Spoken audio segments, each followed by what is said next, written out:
the clients that we're working with are trying to target people in their teens, people in their 20s, the Gen Zs. We're old now. And so when our creative team, who are more cool, Oh my God. they're yeeting around. We need to cut.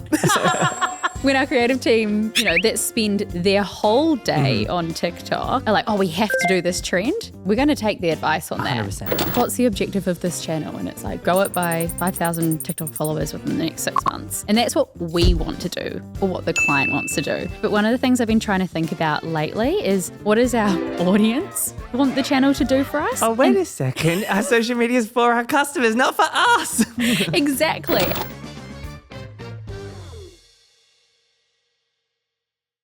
Welcome to another episode of Unhinged, the podcast for challenger brands by a challenger brand. And today we're going to talk about the one thing that challenger brands need to focus on for their attack vector against their bigger budgeted, more resourced, richer Goliaths. And joining us today, Shanice, is Rosie, the head of strategy at Kilboring Dead. Hi, Rosie. Yeet, girlfriend. Nailed it. So, Rosie, David only had a slingshot, which is really quite pathetic, really. Yeah. So, what is the thing that us smaller challenger brands can do to win market share from a big, nasty Goliath? I think if you're trying to compete with the exact same strategy, That's a great idea, right? As a brand that has 4, 5, 6, 7 times the budget, more resources, a bigger legacy, and you're still trying to do like the exact same thing, just on a smaller scale, that's going to be really freaking hard. It sounds and probably painful. not going to work very well.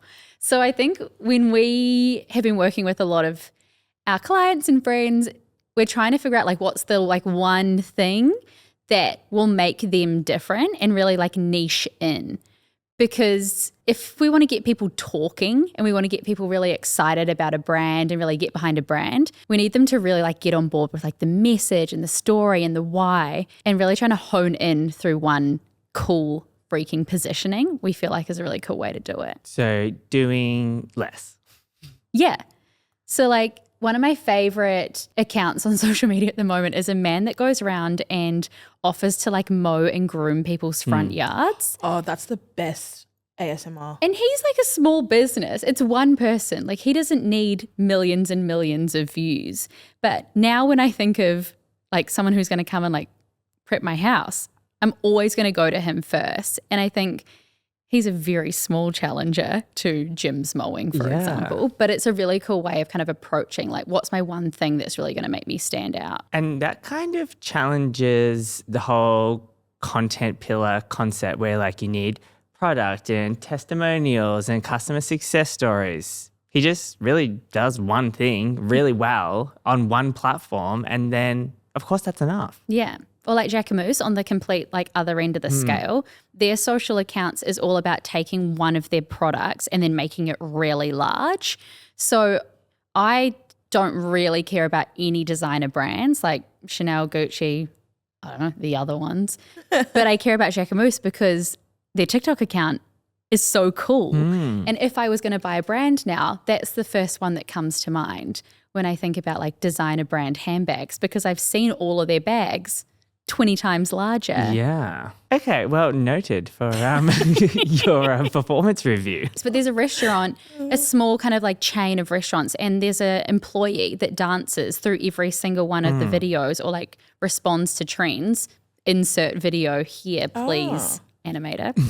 But that restaurant is now like so popular on social media because that's like the one thing that they do in order to kind of get their story across, that it's like a fun place to be, it's a cool place to be, it's a place that the Gen Zs can hang out.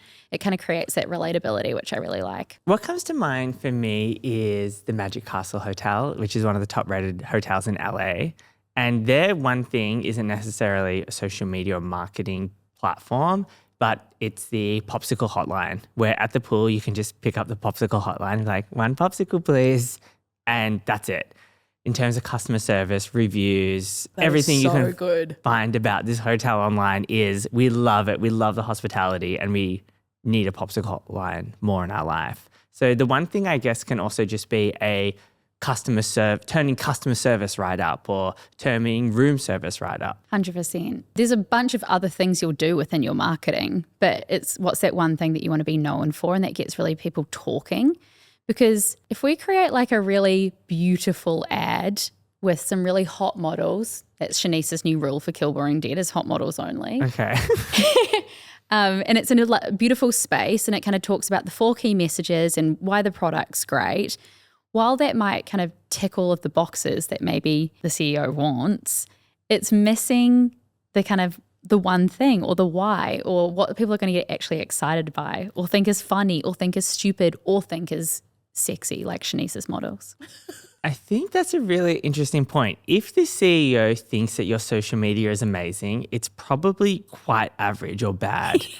What a CEO wants is for their whole brand and everything that they do that's amazing to be expressed on social media. And that makes perfect sense, right? But really, social media is just a part of the sales funnel. If we get you millions of views off awareness and then people go to your website and they learn about all the other amazing key messages and initiatives that you do later, that's totally okay, because I just found you through your silly TikTok of you mowing people's lawns for free. We had a call the other day and someone was like, I just don't know if the founders will like it because social media doesn't necessarily convert into sales. And I was like, that's correct. That's not meant to. Sometimes we do get feedback from clients on trends or concepts that we put together saying like they don't get it. And sometimes fair, but a lot of the time when they say I don't get it, I say good. Yeah. Because you're not meant to get it.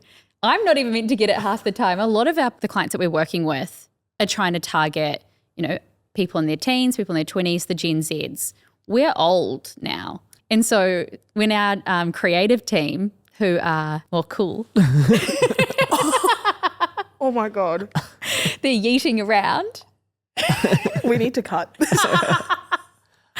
When our creative team, that spend their whole day on TikTok are like, oh, we have to do this trend, we're going to take the advice on that. 100%. And I think that's the evolution of when you start working in marketing. The first client that you normally do a good job for is because you're in the same target audience as their target audience, which means that it's easy because you just get to create things that you like.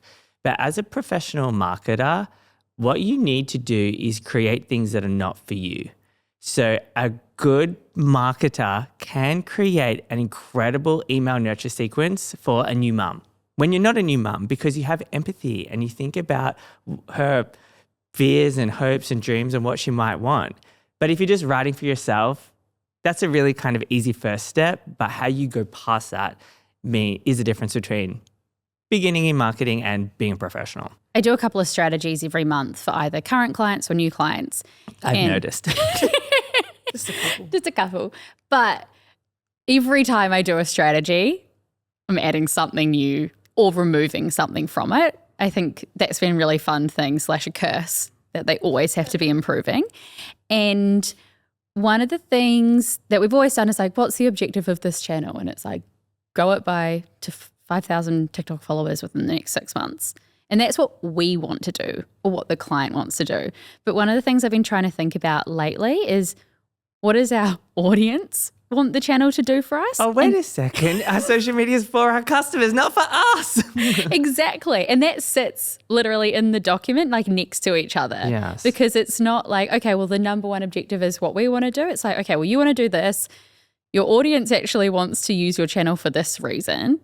Now let's talk about what we're actually going to execute here. And we used to offer 3 kind of key focus areas per channel, not pillars, but like these are the things we want to do. So, we really want to focus on SEO, and then we might have like an interesting creative concept or take, and then we might have, I don't know, something else. But what we're trying to do now is say like, this is the safe way to do it. This is the way that, most brands will do it. Your Goliaths are going to be approaching it like this. But what we'd recommend is doing just one thing.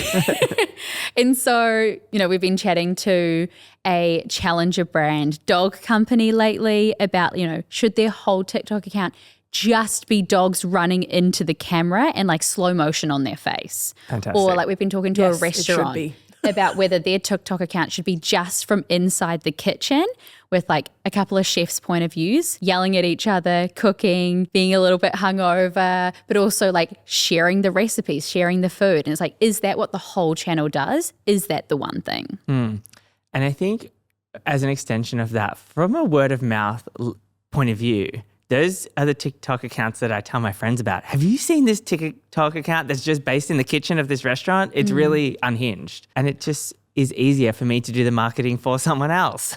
Or that really sexy pastry chef that always wears a black top and like slaps the pastry down. I know the one. And then kind of like Fumbles molds it a it bit. into shape. Very nice. That's for a very specific audience, Rosie. Anyway. Moving on. So what is our perspective on local social media accounts? It's interesting. Yeah. It's kind of like the Americanized spelling or anything outside of the vernacular. So I was looking at the mini TikTok recently and I saw a really cute electric mini driving around in the snow. And in the middle of Australian summer right now, it was so jarring where I'm like, wait a second, it's not snowing. So anyway, I didn't buy a mini and it just completely was very jarring. And it kind of got me thinking like, why don't they have an Australian TikTok account to begin with? But when should a brand actually choose to use a local account versus a global account? And, you know, we love having, you know, less platforms when possible. But yeah, I just kind of wanted to get your thoughts, Rosie, on like when should we have an account and This not? is so timely because we've had so many questions about this lately. And I think if you can service it needs to be the first kind of question because a lot of people will go to the central account even if there's a local one there because they just search for mini and then all of a sudden they're on that page. But I think if you've got one central account that's popping off, has a really clear brand narrative, has some great storylines, is doing like one thing really well, and then you've got like some rogue account in Australia with, you know, someone posting squares on TikTok and, you know, logoed ads, then we've got a few issues. So I guess like first thing, can we service it? If we can, then hell yes. And I don't know if you agree, but the localization, the kind of context, the characters that you might have, the trends, the key themes, the moments, like all of that helps to really build like the brand credibility and the reputation really nicely. Having said that, Diet Coke doesn't have a TikTok account. And I find that really interesting because a lot of people like Diet Coke Talk, DCT. It's cult following. Is hectic. And there are so many people on TikTok talking about Diet Coke. One of my favorite creators. Wait, you like Diet Coke over Coke no sugar? I think because it's an American thing. Huh. I don't really care. I don't really drink either. Interesting. But there's a creator on TikTok who her one thing is every day she works from home, every day she goes out and buys a Diet Coke. She's a Diet Coke break. And she like goes and buys one from like I don't know, we'll say McDonald's, but it's like an American brand, and then comes home and like puts it in her cup and like shits the stiller, and then like you hear all the ASMR, and that's her whole thing. And Diet Coke comment on every single video saying, "Woo, we love this! Like, I hope you enjoyed your Coke." They've then sent her merch. They've sent her an at-home Diet Coke dispenser so that she can have them from home. Goals. So while they're not on TikTok from a posting point of view, they're like working with creators. And their community management is like a huge part of what they're doing. And when I kind of looked at that, it got me thinking about, you know, should we be on accounts or not? So maybe we don't need localized accounts in terms of posting if we don't have the resources, but maybe it's an investment in community management or influencers or creators localized to an area. It got me thinking about the different ways you could service something if you've got the time. If a brand commented on my TikTok, I'm like, oh my God, that's so cool. But I wouldn't care if they're posting. Yeah. You know what I mean? Like maybe it is just community management that they It's need. a more powerful impression. Yeah. Wow, this telco wrote me a haiku. Exactly. And I do think that some brands will post on, like will set up an account, start posting, but they are like using all of their high-res videos on the account. And so in that instance, I'm like, turn it off or get someone else to do it for you because that's not working. But then with restaurants, I'm seeing at the moment a lot of restaurants will have their main account and then they'll have a ton of sub-accounts, and the sub-accounts are managed by the venues themselves. Oh, and they're And bad. all of a sudden, it really impacts your positioning and the stories that you're trying to tell. Yeah. And if you've got a campaign that's running, across a quarter and you're trying to really hype up this specific event or follow a competition, or we want to send someone somewhere, and then you go to one of the other accounts and it looks like trash. They're the ones that post like stock photos and it's like Happy New Year and it's like fireworks. You know the ones. I just don't need Happy New Year from my dentist. I'm good. I'm so good. My mum says Happy New Year and I think that's really special. Enough. And then that's as happy as I need to be. Yeah. Okay, interesting. What do you think? Well, Americanized spelling for us here, it just signals to me that this content is not for me. And then that's a proxy for me thinking that the brand doesn't care about me. So if it's a localized account and I've got the Google Drive from Global and kind of reposted it, it's not really localized. But Global do love controlling assets, as we know. So how do you create something that's authentic, that is actually made for the people who are supposed to be looking at it? Because me seeing a Mini driving down Flinders Lane is really, really appealing. But me seeing it overseas model shown left-hand drive in the French Alps, I'm like, well, that's not me. Totally. Can't imagine myself in that car. So now it's really more imagination I need to go to imagine myself in it, which is a step away from buying it. It's kind of the middle of in-group bias, or the middle of the range for in-group bias. So obviously we want to see people, that look exactly like us doing exactly what we're doing and using a product. But also if we can at least see the car in Australia, we're like, okay, well, at least I know it's cool in Australia, even if Shanice doesn't think it's cool. Like I'm kind of already halfway there. So I think that's a nice framework. So just thinking about AI, we've seen how creepy content creation is now. I wonder if there is a marketing future where I can see a social media post of me driving a Mini and I'm like, whoa, I look awesome in that. Some sunglasses brands have that where you get to try them on virtually. Yeah. So how can they do that with a Mini or with a car? Because imagine if I could put myself in my Jeep. It's game over. I'll get a loan. That's the manifestation, turning into reality. Right. Duolingo's owl died. Brilliant. Thank God. I think it's amazing that every brand is like, oh, we've got to start a mascot. And Duolingo's like, yeah, ours is dead. We're one step ahead. My favorite part of the whole thing was like, please give Dua Lipa space at this time. I just thought that was so funny. So good. I love that so much. My favorite little cherry on top to this whole saga is Hootsuite, where, we all know that owl died by getting hit by a Cybertruck. Obviously. And then the Hootsuite mascot's profile pic is that mascot driving a Cybertruck. And it's just so entertaining. Oh, they've just had one of the best story arcs, storylines. That was only relevant to the Cybertruck because of X or Twitter and Elon, and because they were poking fun at that whole situation, which I love because Hootsuite, without being political, became very political, which I thought was hilarious. So it was a really great bird on bird situation. But it does beg the question, this whole campaign, it doesn't really fit into the traditional content pillar recipe where, everyone once upon a time had product, people, testimonials, or some boring content pillars like that. But it feels like social media has evolved past that point of having pillars. To start, if I ever present, educate, entertain, inspire, it's grounds for dismissal. Literally kill me. And also if your internal marketing team or your agency is presenting that as your pillars, kill them too. Yeah. We do endorse murder on this. I thought that's why we had the name. Exactly right. It's not kill, boring, dead. We're not looking to, be that literal. And it's so open-ended that it's become really meaningless now. But yeah, I think, content pillars moved from educate, entertain, inspire to more themes. And I think, for a while, and when I say for a while, until 4 days ago, we've been, looking at, you might have a theme that's employee-generated content. You might have a theme around heroing your mascot, or you might have a theme around, if it's a skincare brand, showing real faces. And those have been, the themes that you apply throughout your assets. But that kind of is there's room for interpretation. There's also still quite a few competing messages, and it kind of misses that overall one thing or why.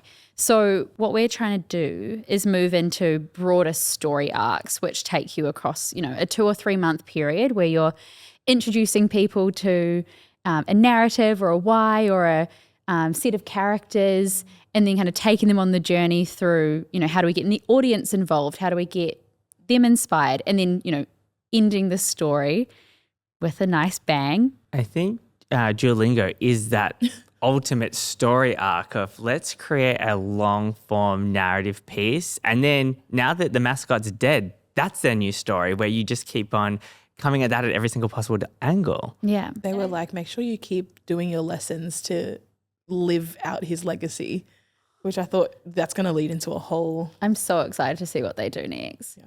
I think with the story arcs too, it creates space for, hero moments, like whether that's, a big competition or whether that's killing a fake owl or whether that's, an activation that you're building to or an event where you can get your customers involved. Like that kind of creates that build and that anticipation, and then you're actually giving people kind of reward for kind of committing through that story. So I really like that. It allows you to introduce kind of different creators, different talent. You can still weave trends or moments into it, but it's connected all to something bigger. Exactly. All of Duolingo's sub-accounts, how we were just talking about that, they actually all hopped onto this as well, which I thought was really clever. They all, like from Brazil, from Canada, all the different countries and places that have Duolingo accounts, they did fake funerals.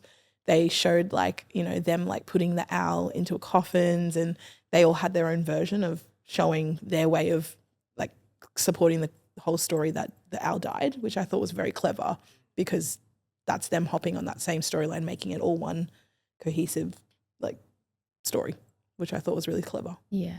There's a underwear lingerie brand called Nala in Australia, which is just shout out to anyone working on that team. Mm-hmm. And they did a campaign which was the world's or the Australia's dirtiest bitch.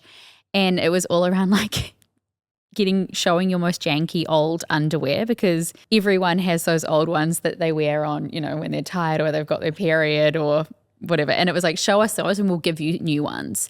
So all of a sudden they were able to not only create, UGC content, they were able to create employee content around setting up for the campaign. They had a cool offering as the win, but then they also got to talk about their product in a way that was we're replacing your old undies with new ones, but it wasn't our underwear are so stretchy and pliable and all that kind of stuff. So it was the whole story was around Australia is a bunch of dirty bitches. And they normalized, let's find them. Normalized talking about a very, sensitive or touchy subject that people usually don't want to talk about, which I think is so cool. And I just wanted to say congratulations on winning that competition, Rosie. I wish. I would love to work with Nala. They are so cool. It's a brilliant campaign. They also had a blow-up floating boob that went down one of, I think, the Yarra River or one about Australia. I miss this? I know. Great. They're amazing. How are their products quite would you say they're a bit more cooler or a bit more daggy, or what's the kind of product like? I think they make daggy cool. Because there are a few brands out there that I reckon could do a little bit of a shake up, like Triumph. Their clothing line, it's just basics. But I'm you don't have to advertise them as basics, you know what I mean? Yeah. Which I think that's a cool opportunity. So with this new story arc philosophy and almost, content pillars going the way of Duolingo mascots. They are dead. Get the truck out. It does really make us rethink how we build the agency that we want to be a part of. So as a part of that, how sad is it to create a month's worth of content every month and send it to a client? It's not creating the conditions to create incredibly creative and interesting story arcs.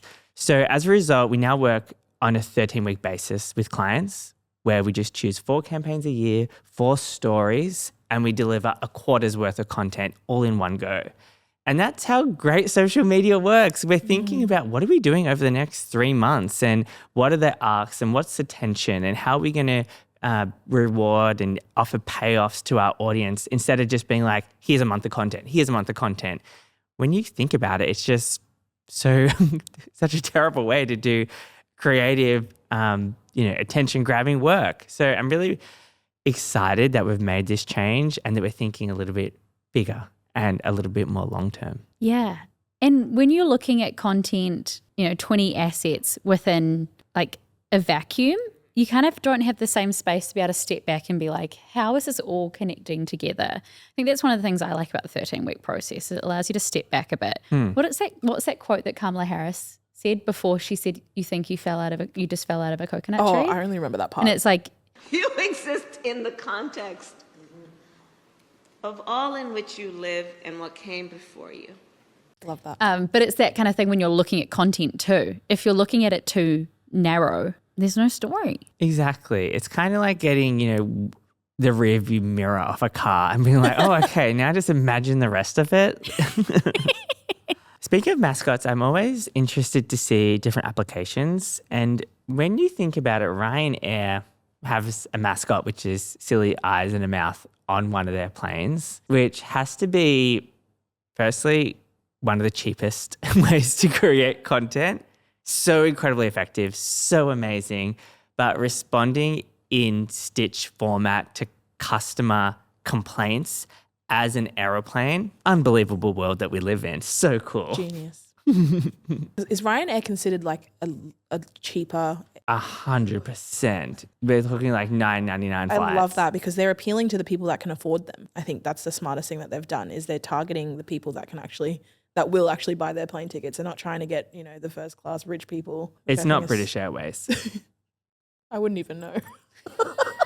I'm a Ryanair girly. But what an amazing kind of force inside the marketing world where you can make fun of your customers, you can tease them for not paying to, choose their seat or whatever it is, and that works. It's been quite a, shift in marketing where, the customer's always right, and such an interesting take on customer service. Because, of course, when you interact with Ryanair and you talk to someone at the front desk, they're not rude to your face like the TikTok would imply. But, really, really love this and seeing how it's really tweaked a lot of other marketing campaigns. I think it also just creates a level of like self-awareness, even at a brand level. I think people get really annoyed on social media, in particular on TikTok and Reddit, when a brand tries to be something it's not, or it tries to trick you into this like, oh, we're this perfect, imagine if Ryanair came on and said like the most luxury flight of your life. Like everyone would be like, get lost. Totally. Lies. And it's really just also a masterclass in expectation management. Because if you look at the Ryanair TikTok, you're like, what a disaster of an airline. And then as a result, there's actually a lot of customer content now where people are saying, oh, it's not that bad. So they've lowered expectations to a point for satisfaction. Reverse psychology. Which, really? of course, you can do the opposite of, and you can oversell. And, a lot of restaurants do this where they might hire a really, really good photographer. So because your content is a proxy for how good I assume you are, then when I go to the restaurant, I'm like, wait a second, this was like Michelin star photography and only 4.5-star food and service, which creates more dissatisfaction. Whereas a really janky, unhinged TikTok account for the restaurant might actually increase satisfaction. I can't remember the amount of times I've gone onto like a restaurant's Instagram to look at what their food looks like and what the place looks like. And then you go and it's nothing like it. And it's the biggest disappointment ever. And it's such a TikTok venue. So reverse psychology is good in this regard. I am probably the opposite of you. I am not a brand loyalist. I will happily switch between multiple brands based on like price or proximity. Nice. So I've gone back between Telstra and Optus multiple times in the last 10 years that I've lived in Australia. And usually it's based on like who's pissing me off less. And I feel like my biggest pet peeve with telcos is like they promise, service across 97% of the state or the country and 24/7 customer service. And I'm like, yeah, but if I can't get what I need when I speak to you, that's going to leave a bad taste in my mouth. Imagine if Optus Ryanaired their TikTok account and lowered my expectations just a little so that I was really like, Optus and I are on the same page about the experience that I'm going to have. It's still better than Telstra. I think I'll never go back to Telstra actually after the last time. Uh-oh. But Fair. it kind of creates this, we're on the same page here. We're not perfect, but we're kind of funny. Yeah, we get it. You and I both know we're shit, but we're less shit because we have a funny TikTok Or just account. like you and I both know that there's going to be challenges with a huge company with offshore resources, offshore staff, really angry people that have been living in lockdown for years, like people that are in a, cost of living crisis. Like, these companies have a lot of people that they're trying to manage. So sometimes customer service is not going to be perfect. Let's address that. And telcos are really interesting, and I love your point of it's the one that you hate the least is what you choose, which is unlike any other industry. But for me to ever think about my telco, something's gone wrong. When I'm on the phone to you, Rosie, I'm not like, good on you, Optus. This has been a great call. I don't send them compliments. But the second there's an outage, the second that someone, falls into that 3% or 1% of not having coverage, you notice it like not having oxygen, like your data and your way of connecting with the world has been taken away. Your voice is gone. It's incredibly, terrifying as a customer or infuriating. So the telco space is very, very, very interesting from a marketing level because really your goal as a telco is to make your customers never think about you. Yeah. Because that means it's all working. I don't know if it's quite on brand for Optus, but imagine a TikTok account that just had one thing. Mm-hmm. Love it already. With all of the screenshots of DMs, emails, complaints, like their rudest customers. Because if I felt empathy for the people on the other end of those emails more, instead of just being like, oh, I hate this telco, I'm going to send an email because I'm not getting what I want. If I was like, oh, this, like I saw that message the other day that someone sent to Optus saying like, I couldn't text my mum back. Like I'd feel more empathy and maybe I wouldn't be such an arsehole to all the customer service people that are on the other end. Well, Gwen, our beautiful head of community management, spent 6 years responding to every single comment from Dodo's social media. And that's why we're very nice to Gwen, because she's experienced more a tsunami of abuse every time there's trauma. And it's a really interesting thing where it's like, hey, I'm just here managing the social media. I'm not putting satellites into the sky. I'm trying my best. She said she kind of loves the terrible ones now because I think when you've gone through so much hell, you have a little bit of like Stockholm syndrome. Yeah. You have to find a way to enjoy it. Speaking of telcos though, Optus hasn't posted on TikTok in over a year, which is weird. And my other favorite telco piece is Telstra has a Strava. Interesting. Why? Exactly. What's their positioning? It says Telstra admin. There's no activities yet. They have 188 followers. And the current month, they've run 9.3 kilometers. Moving time of 1 hour and 2 minutes and 23 seconds. I wonder if it's like an internal, like, let's get our steps in for the month. But imagine if you actually created a full, like, story around that was not only getting all the Telstra staff to do a step-a-thon, but also all of your Telstra customers. And then you could partner with a brand and, like, you could partner with Qantas and then get Qantas points for every step that you do for the month. God, my brand partnership is just... I'm like mapping them all out. Rosie, take 5 minutes off. You're constantly strategizing. I'm tired. It is interesting though, because the Strava is called Telstra Admin, which humanizes the brand. And wait a second, one of the largest corporations in Australia does exercise and steps. Oh, that's right. There's no such thing as brands. There's people that work within brands. So I don't know what's going to happen with the Telstra Strava, but I'm like subscribed. I want it to be one person from Telstra. Like I want it to be like Carl, who's a 48-year-old dad. His kids have just like gone into high school. They're like finally feeling a little bit more peace. And Carl and his wife are ready to get back in there, focus on themselves and their fitness a little bit more. And Carl from Telstra is doing his daily steps and he's motivating the rest of Australia to do it too. I love that because it's so much harder for me to hurl abuse at Carl versus a faceless corporation. I'm like, he's just like me with his struggles and children. How are they, by the way? Oh, the twins are great. So talking about humanizing brands and, you know, the kind of social media admin persona, I really love the Jetstar TikTok bio, which is just, they don't let me fly a plane, so now I'm just stuck making TikToks.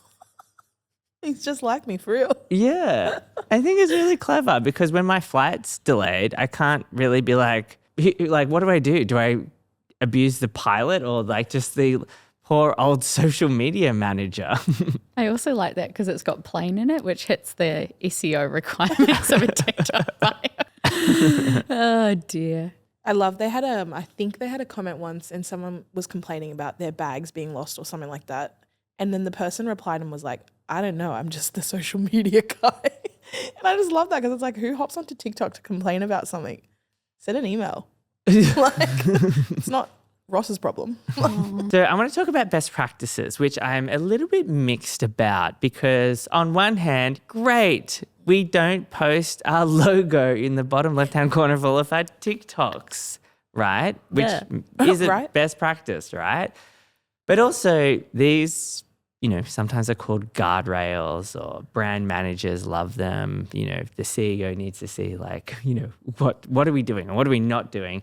But as marketers who are trying to push boundaries and be on the cutting edge of social media, a best practice is also holding us back from unfiltered, unhinged, you know, brutal creativity. There's an account called Starface, which hopefully we all look at and say, I don't get it because it's not trying to target us, it's trying to target Great. teenagers. I totally get it. And they kind of break all of my best practice rules for TikTok, which is like, don't be heavily branded. Make sure your content is like fit for channel. Don't post square shit. It's a vertical channel. But like if you look at their account, like it's so branded, but it's to the extreme, which I think is why it works. It also, you know, the cultural understanding of their audience is really strong. So like I'm just having a look here and one of their most popular content pieces was like just like a star face like running around in response to a comment that someone had left. And it's just literally like flipping around upside back.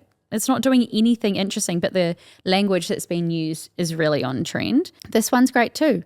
It literally is Hello Ducky. And it's a star face sitting next to someone having a bath, like weird, wonderful, bold. There's no narrative. It's also out of spec. There's no context. And then it says it's so important to greet your friends. Who should we say hello to next? Unbelievable. So I think if you're going to break all the rules, you have to like break them. Exactly. Rather than just not following any If I scribble guidelines. a little bit out of the lines, it looks messy and sloppy. But if I just go, okay, this crayon is getting worked out right now and we're going to go crazy, it's its own art form in a sense. So knowing the rules and really, really breaking them could be a best practice. Yeah, maybe we need best practice and we need the guardrails and then we actively choose whether we follow them or not rather than... It does help that their branding is cute and like aesthetic, I think. Like it helps that they actually have nailed their branding as well.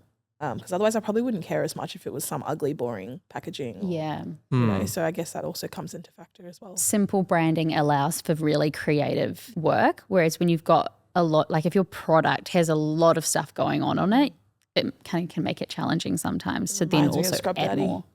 a lot because of their, like that's crazy in itself, but then all their brand guidelines go out on their TikTok. It's disgusting. It's like a fester zone of the worst videos I've ever seen and I watch every single one of them. So I want to talk about family traditions because Here we go. Marcus has a lot to talk about in therapy. Yeah. But from a marketing level, if your brand can integrate with a family tradition or a tradition, that's really sticky. I'm really fascinated by KFC Japan, where everyone in Japan eats KFC for Christmas. And as a brand, that kind of habit or that ritual where you associate a holiday or a moment with a certain product, like what a powerful position for a brand. So I wanted to ask you too, if you have any like brands that, you know, fit into the culture of your family. I have one which is a little bit embarrassing, but for whatever reason, Christmas time and Crown Towers is synonymous with my family, where instead of like having like a wholesome Christmas lunch or spending time with each other, we spend 3 days staying at the casino and eating and gambling together, as a family should. It checks out so much. And it's like, we don't cook, we don't do anything, but we just hang out and we don't talk. We just kind of like, you know, gamble together and we kind of see each other around. Hey, it's my family tradition. You're ratchet. Yeah, well, you know, Jackson's family is like, you know, singing songs together and giving gifts. Christmas sweaters or something. Yeah, it's incredibly wholesome and beautiful. There's children playing and laughing. And I'm like, get out of the way. I've got to play blackjack. Hey, I'm not proud of it, but yeah, it's one of the only things. It's one of the only things as a family we do together. So do you always go to the same casino as well? Like, do you ever? There is only one casino, Shanice, and it's Crown. Obviously. Sorry for bringing that up. Yeah. No, it's always the same. Like we go to the same restaurant, which is Silks, and we just do our thing, and that's it. So I wanted to see if there's any brands or stories that are embedded into your family culture. Honestly, not mine, because ours are all like, I know, Chinese related. However, my partner, her whole family from like great grandparents to now probably just grandparents is Peter Alexander pajamas are gifted to each other every single year. Unbelievable. And I'm just like, that is insane, because their family drops like $1,000 on PJs every single year without fail. And I'm like, damn, that is insane loyalty. And it can't be any other PJs. It has to be from Peter Alexander. How did that start? I haven't asked. Interesting. I'll let you know. Yeah, I'd love to know. But I'm assuming someone gifted all the grandkids. Peter Alexander is very Christmassy. Yeah, well, they have a new Christmas range every year. Oh. And it's like they must have it. Yeah, fabulous. Which is wholesome. I love that. And I think my partner did say we have to continue the tradition on to our kids and everything. And I'm like, great, we'll just all be wearing matching PJs every year. Peter Alexander banks $150,000 from this family tradition over the years. I know. Probably. No, probably more. Yeah. Every Christmas, my auntie and my mum would gift each other's children the same thing, which was a case of Bundaberg ginger beer and a tub of ice cream. And that was their Christmas presents. And it kind of came from my auntie just not having a ton of cash to buy Christmas presents for everyone. And she was like, what do people actually, like, what do teenage boys actually like? A ginger float. Yeah. Yum, actually. And even as adults now, like, she could buy them alcohol. She could buy Peter Alexander She pajamas. could buy Peter Alexander pajamas. She still buys Bundaberg ginger beer and a tub of ice cream for their Christmas really presents. sweet. That's beautiful. What type of ice cream? It's like, I don't know, vanilla. Peters or Haagen-Dazs or something. That's adorable. So I wanted to ask you too about the AI influx. AI, obviously, content has been floating around for a while on social media, but more recently, I've been pleasantly creeped out by AI UGC, where as a brand now, I can generate 12,000 pieces of UGC with different hooks in 45 minutes. So that does kind of, beg the question, what's going to happen to all of our beautiful UGC content creators who are now way more expensive than AI UGC? Do you mean like actual videos of people that look like people? Yeah. Yeah. That's really creepy. Yeah. Yeah. In a good way. As a storyteller, I hate it. Mm-hmm. Yes.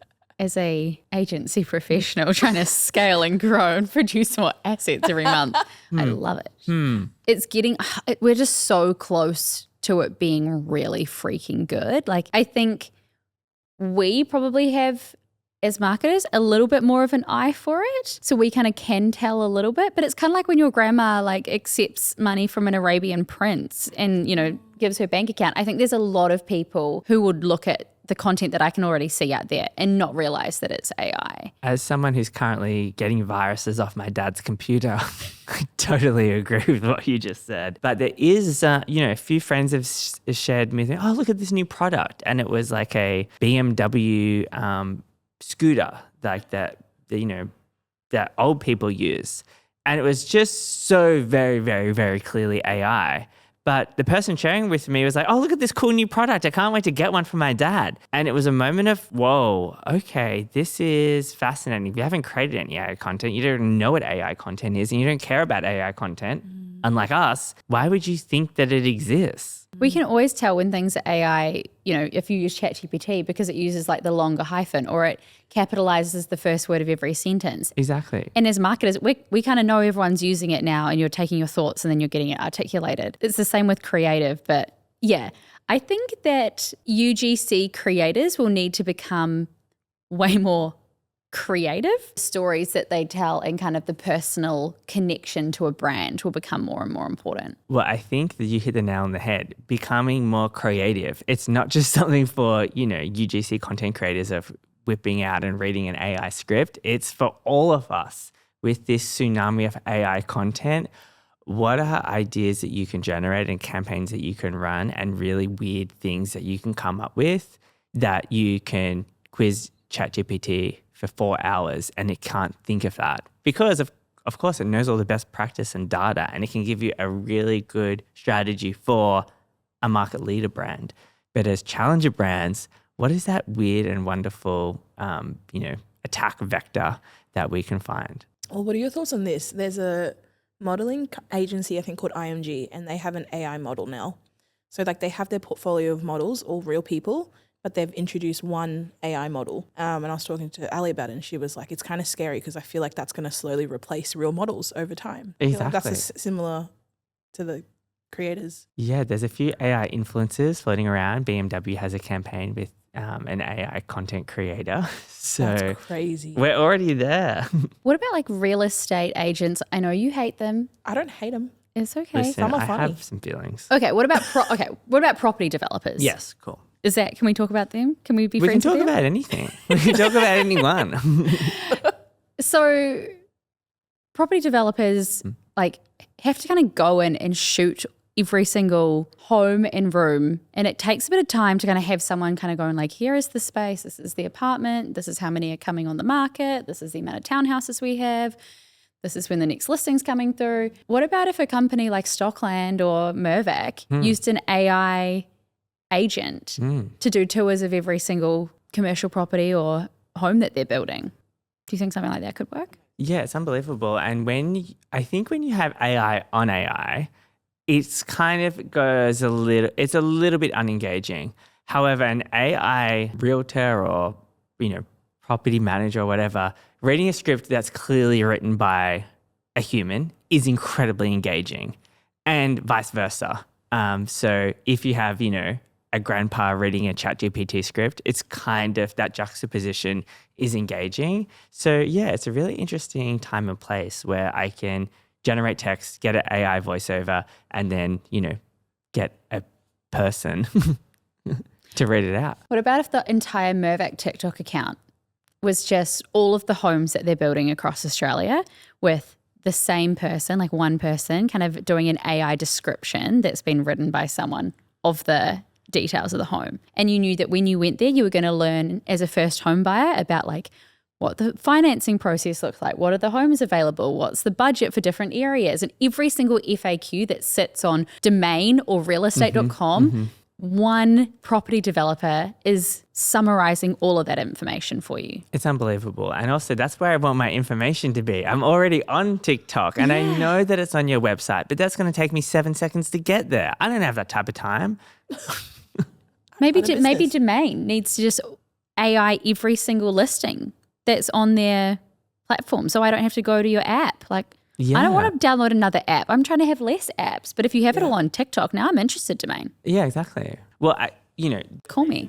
do make fun of, real estate agents is just because it is, in my eyes, one of the most boring industries and so ripe for disruption or destruction. Both. It's so full of cologne. Yeah, exactly. That's how to describe it.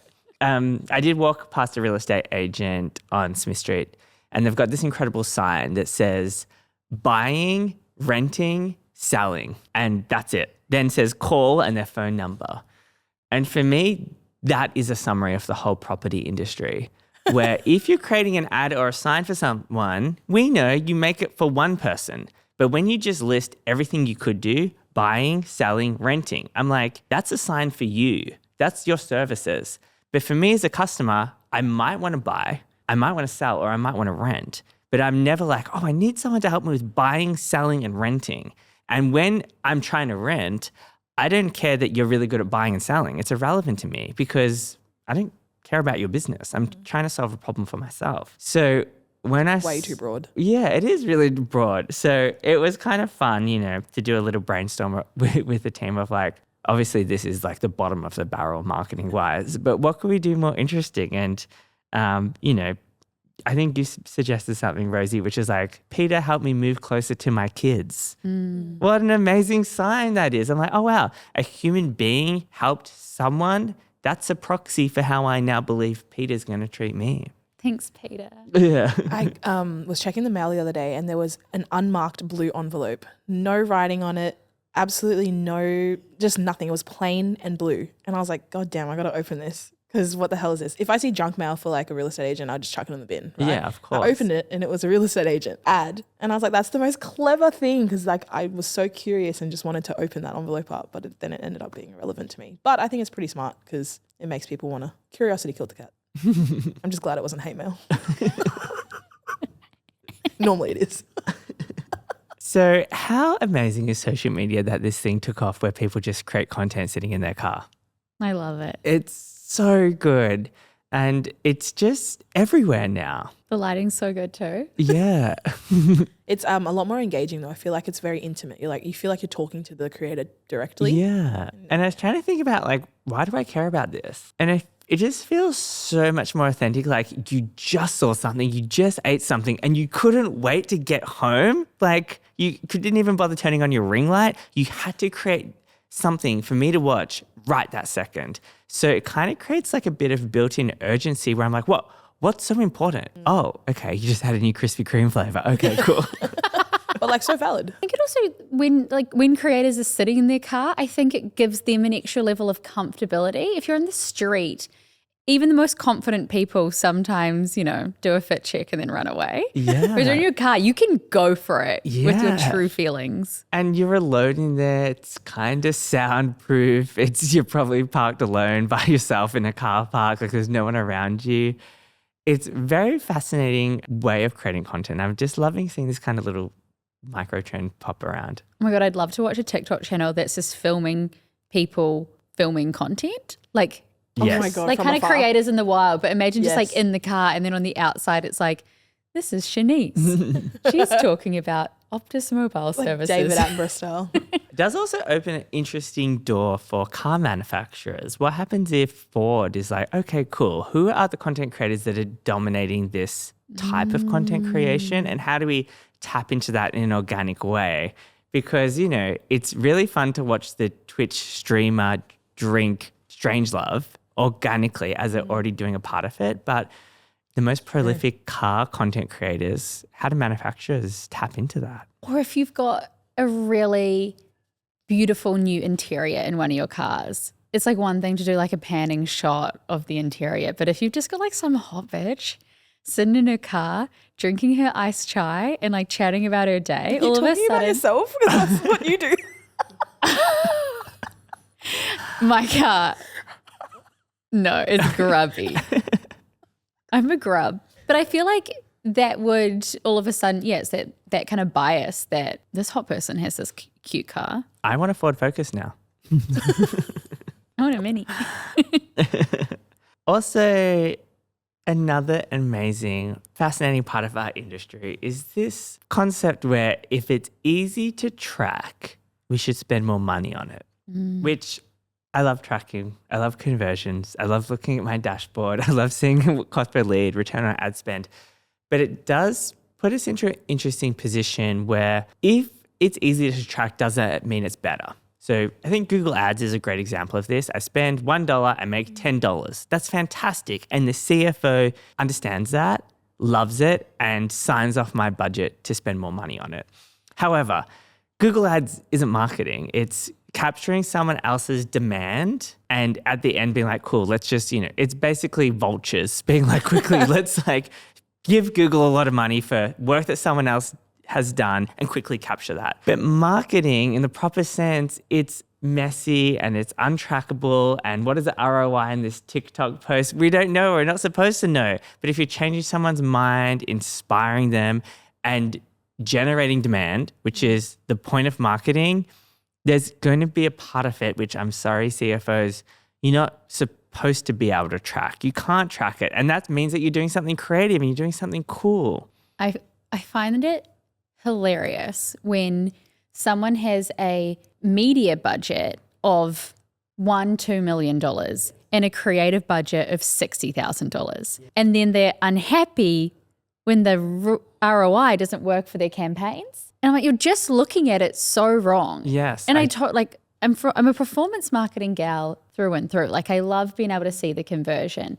But if you don't commit enough to the upfront story, the narrative, the creators, even just like the products that you have in your shots, what do you expect? Yeah, exactly. What happens if you spend $400,000 on creative and $400,000 on paid media? Yeah. If you're just kind of hoping that someone magically Google's new running shoes and that your bid worked. However, what if you could actually lead the conversation and make someone feel something about new running shoes from the front end, and then they desperately need Hoka shoes rather than new generic boring running shoes where anyone can pop in and give Google $37.80. Challenger brands can't compete with what like the big brands have from a like cost per click or daily budget spend. So a lot of the time when we're working with new clients, they're like, okay, well, we want to compete with Bonds, or we want to compete with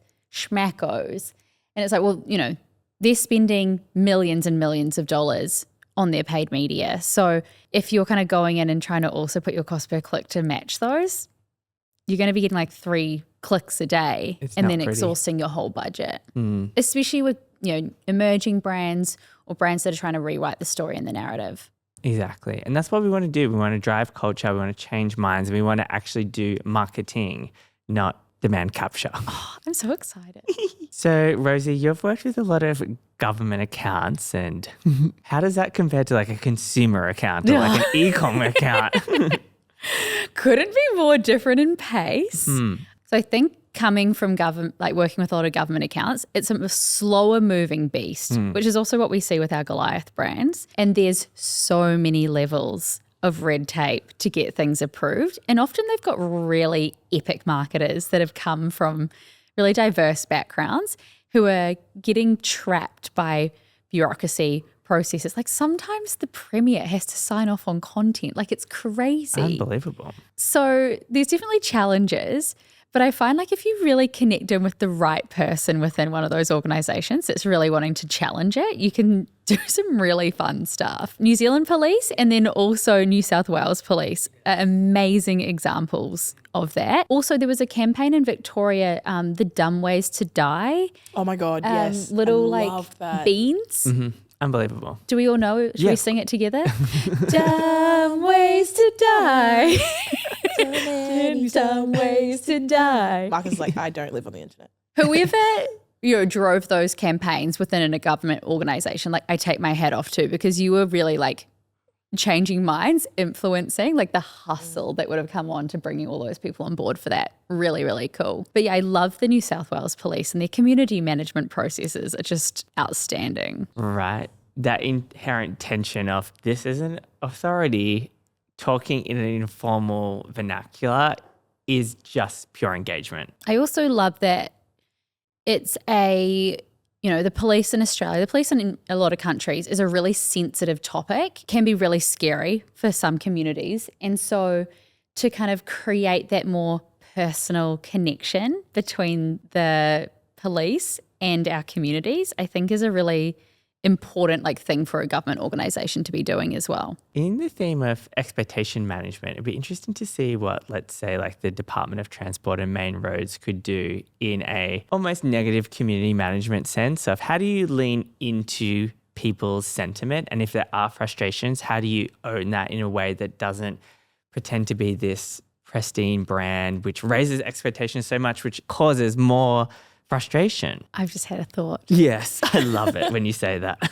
So I'm thinking a long-term story arc. Okay, and great. It comes from, in Victoria, the Westgate roadworks. It's been 5 or 6 years in the process. If you have a major infrastructure change that's happening, I can really see a cool campaign sitting around that across that 5 or 6 year period where you're bringing people along on the journey, because I don't want to hear from someone saying in the next 6 months there will be changes to the roads and 2 lanes only. But if you kind of created a really interesting campaign with either someone really unexpected giving the announcements, or an AI bot giving the announcements, or an AI version of the Queensland Premier giving the announcements, all of a sudden you're kind of creating that interest and that contrast. Or is it that community management, they just go and comment on random people's pages being hey, just wanted to let you know that this road's closed, and they're like, cool, I don't drive through that way, but all of a sudden someone's like, wait, that's fantastic. There's definitely something in a long-term story like that to kind of take people on the journey. I love that. How do you make a boring announcement post interesting? And it can be through the execution and who's delivering it, and what is an unexpected way for, a Department of Transport to share that information. Because unfortunately, we don't love just reading press releases. We go on social media for fun and entertainment, and we get to express ourselves in our own vernacular, and brands have to come to the table with that, like what New South Wales Police have done. They're not just taking the brand book and being like, this is who we are, this is it, copy and paste. They're speaking with their audiences, not talking at them. What if every announcement they made, they were wearing a chicken suit doing it? I would be so on board with that. I can't be mad at you now. You're in a chicken suit. You hate your life. Your boss made you do this. Or what if what if the head of the department in transport's 6-year-old son was the one that did all the announcements? It's hi guys, Dad wants you to know that the freeway is going to be 1 lane for the next 4 days. Don't be mad at him. Apologies. And it's in line with, you know what? This is just the poor social media team trying to get these messages out. Is this 6-year-old responsible for a 4-car pileup that happened at 6 a.m. this morning? No, of course they're not. They're just trying to spread the news that 2 lanes are closed. Unbelievable. I love it. Rosie, do you have any client red flags, or do you just love everyone? I love everyone. No, I mean, I do love everyone. My pain point at the moment is when clients are like, this isn't what we expected. And I'm like, okay, what did you expect? And they're like, different. So not getting feedback. Yeah. Or they're like, I just want it to pop more. Or they're like, we should have used this music, and you've synced the whole edit to music already. And then all of a sudden they're like, change it to this. And you're like, that's not just, you don't just slip some new music in and it works fine. Yeah. There's also probably a reason for that sound. I have heard of a lot of people trying to use real songs that are copyrighted, and then they go, why can't we put that in an ad? And they don't get it. I had a client once who kept texting me that she wasn't seeing any of the Instagram ads, but it was because she was outside the age bracket of the Instagram ads. Uh-oh. And I had to politely tell her it's because she's old. That's rough. Why are they not advertising the Skibbity toilet riz to me? Exactly. Or when clients we don't need a strategy, we just want you to start producing content. Oh, Classic. we get that a lot. We've done that a couple of times. We've been like, okay. And then just started producing content. And then they're like, we don't like the content. What's the storyline? What's the key messages? What's the arc that you're taking? You're like, What a great learning. we don't do it anymore. There's so many things that we don't do now. I love it. What are some of the things that we don't do? Well, we only work on a 13-week process. Yeah. We only take clients on at certain times that align with our workflow. We always build a strategy first, and then we work on a quarterly basis. You have to engage us for a period of time because we don't just whip up social media posts by COB tomorrow. We're kill boring dead. We're trying to create content that actually does something, and it doesn't just happen in a Canva template. If your only marketing budget is all being directed to one activity, so if you've got a marketing budget of 10K a month for everything and you're doing just organic social media, I'm sorry, I don't want to work with you. Because then they'll come crawling back. Where are the results? Why am I not getting an ROI? If your whole sales and marketing budget is being put into one thing and it's only a small amount, we're just not the right fit. Get a freelancer. Agree. Oh, another one. They want all the raw footage and then provide feedback that they don't like the raw footage. Or they provide specific feedback on certain assets. They're like, this one cut off too soon. And you're like, it's the raw footage. We don't select everything from it. That's more in like my side business, but Jesus Christ. You okay? You're with Yui, Shanice? I'm with Yui. Why did you choose Yui? My partner's car. Oh, okay. So she was ready. Okay, I don't know why so she chose Yui. She chose it, yeah. Okay. But they actually did take care of us really well when she had an accident, and they asked you to like draw what happened, and they were like, the other guy didn't even submit anything, so Ding, ding, you ding. win. That's what the whole TikTok account should be, or the whole Instagram drawings. account should be for Yui Insurance, is the drawings. Oh my goodness. Fascinating. And the stories attached to those drawings. They even messaged and they were like, that's such a great detailed drawing that you did, guys. Oh, really? You got a Yeah. compliment on We your got a drawing from your compliment. insurance company? I know. I was like, there's a real person looking at my drawings. Wow. Well, my favorite definition of marketing is everything you don't have to do. So from a customer service level, they could be like, yeah, cool, great, approved. But complimenting my, watercolor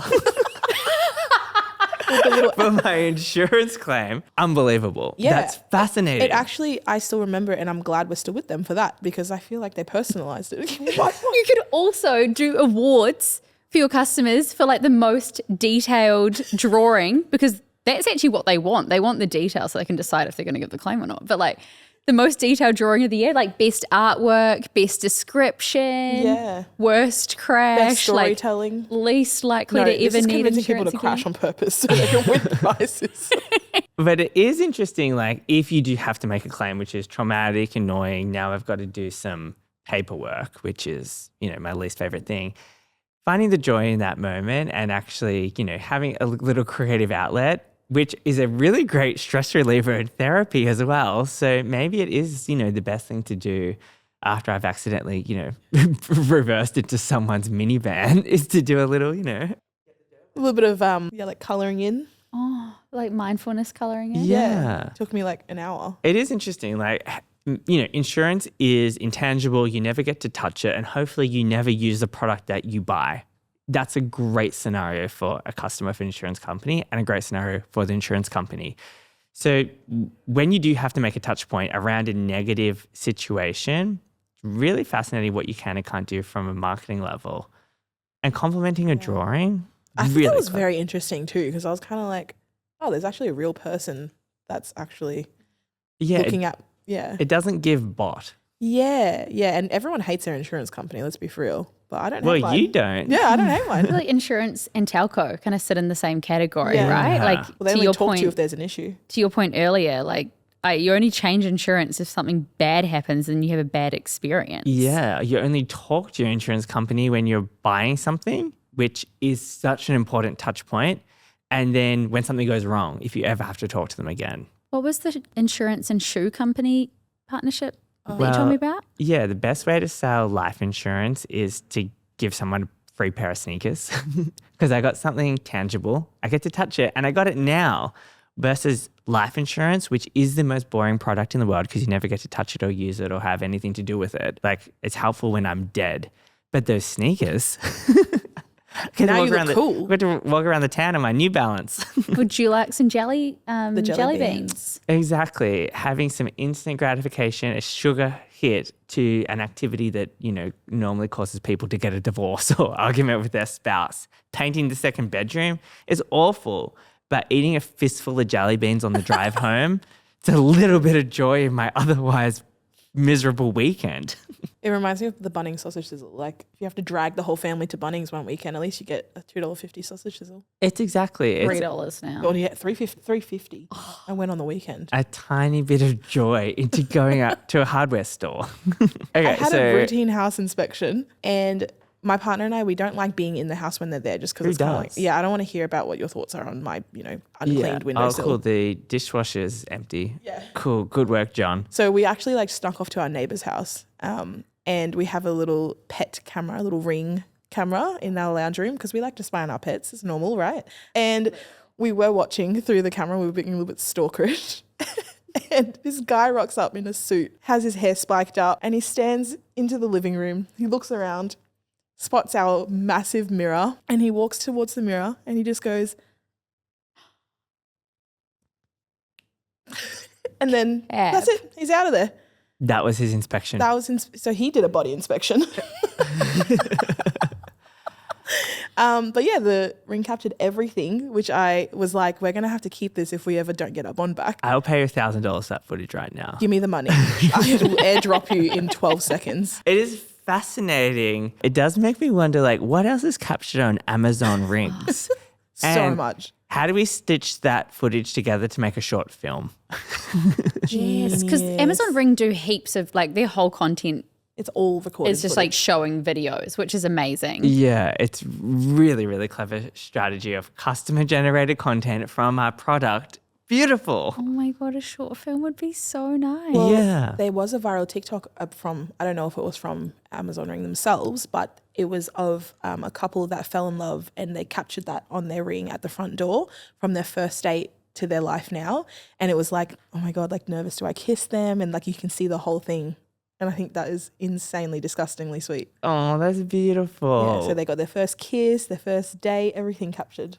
We did a piece of content for TheraBreath where Shanice used her ring Getting ready for my first to like date. get ready for her first day. And it was a really cool point of view because instead of like someone opening the door and someone standing there like swigging a bottle of TheraBreath, standard. We filmed it through the ring. So it showed kind of like that point of view that made you feel like you were really watching it all unfold. I loved it. Yeah. It gives a very lo-fi, real, raw perspective. Yeah. I could imagine Ring has also captured a lot of crimes. Oh, for sure. Like so many epic. What I would about watch it. Ring and Department of Police Yes. do a campaign together. A collaboration. That is so good. Well, thank you so much for joining us today, Rosie, and for chatting all things strategy and challenger brands. We love picking your brain to hear what is the latest, greatest, best tactics in the world of dog videos and existential crisis. I mean, the tactics are changing daily at the moment. I feel like it's wild. It's the Wild West out there. So we're just trying to simplify it a little bit and be super creative and do one thing at a time. I really love your perspective, having story arcs, choosing one thing, finding an attack vector, not trying to outcompete our bigger competitors, which makes no sense as soon as you say it out loud, and just choosing one tactic, one platform, or even just one type of story to promote on social media. It's beautifully simple in the world where, social media changes every 45 minutes. It sure does. Well, we appreciate you and all your hard work. Thanks, team. Love you. Bye. Bye.